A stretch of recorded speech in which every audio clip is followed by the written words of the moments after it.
بسم الله الرحمن الرحيم. الحمد لله رب العالمين، والصلاة والسلام على سيد المرسلين وعلى آله وأصحابه أجمعين، أما بعد، فأعوذ بالله من الشيطان الرجيم. بسم الله الرحمن الرحيم. ولقد كرمنا بني آدم وحملناهم في البر والبحر ورزقناهم من الطيبات وفضلناهم على كثير ممن خلقنا تفضيلا. واجب الاحترام، قابل صدر وحاضرین مجلس، اللہ تعالیٰ نے انسان کو پیدا کرنے سے پہلے اس کی غذا کا انتظام فرمایا. حضرت آدم و حوا کو دنیا میں بھیجنے سے پہلے اللہ تعالیٰ نے دنیا کو پیدا فرما کر اس نے اولاد آدم کے کھانے پینے اور ہر چیز کی جو ان کی طبیعت کے مطابق مناسب تھی انتظام رکھ دیا. دنیا کی ساری چیزیں اور سارے انتظامات انسان ہی کے لیے پیدا کیے ہیں. خدا کے انتظامات میں کسی قسم کا کوئی ذرہ برابر نقص اور کمی نہیں ہے. جیسا کہ فرمان خداوندی ہے، ما ترى في خلق الرحمن من تفاوت فارجع البصر هل ترى من فطور ثم ارجع البصر كرتين ينقلب اليك البصر خاسئا وهو حسير.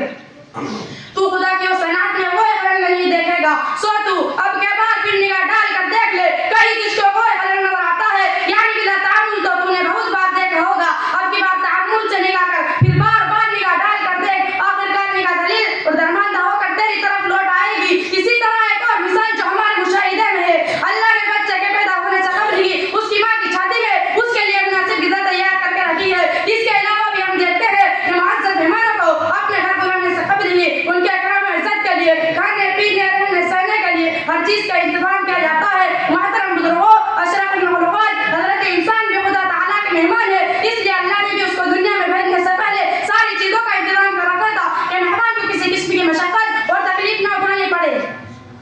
اب غور کرنے کا مقام یہ ہے کہ جن مہمان کے لیے خدا پاک نے ساری نعمتوں کو پیدا فرمایا، کیا خدا کا اس میں کوئی منشا ہے یا نہیں؟ ذرا غور کرنے سے ہمارے سامنے اس کا جواب آئے گا. وہ یہ ہے کہ اللہ تعالیٰ نے ساری چیزوں کو انسان کے فائدے کے لیے بنایا تاکہ انسان اسے استعمال کر کے اپنے نفس کو باقی رکھے، اور بقائے نفس کا مقصد خدا کی عبادت ہے. جیسا کہ فرمان خداوندی ہے، وَمَا خَلَقْتُ الْجِنَّ وَالْإِنسَ إِلَّا لِيَعْبُدُونِ، اور میں نے جن اور انسان کو اسی واسطے پیدا کیا کہ میری عبادت کیا کرے. لیکن دنیا کے اکثر انسان اصل مقصد عبادت کو چھوڑ کر قبضے میں پڑے ہوئے ہیں اور خالی کے منشا کو بھول کر نفس اور شیطان کی منشا کو اپنا مقصد بنا لیا ہے. اگر بات یہی ختم ہو کر کھانے پینے کا مقصد صرف بقائے نفس ہے، اس سے بڑھ کر کچھ نہیں، تو انسان اور حیوانات میں کیا فرق ہے؟ حالانکہ اللہ تعالیٰ نے انسان کو اشرف المخلوقات کے لقب سے سرفراز فرمایا ہے، جس سے سمجھا جاتا ہے کہ انسان تمام مخلوقات سے افضل اور اشرف ہے.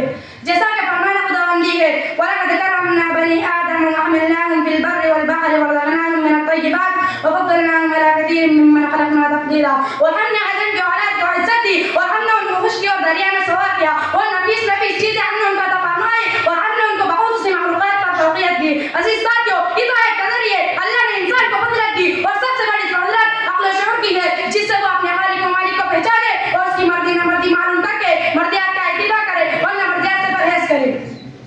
اور عقل و شعور کے اعتبار سے مخلوقات کی تقسیم اس طرح ہے کہ عام جانور میں شہوت و خواہشات ہے، عقل و شعور نہیں. فرشتوں میں عقل و شعور ہے، شہوت و خواہشات نہیں.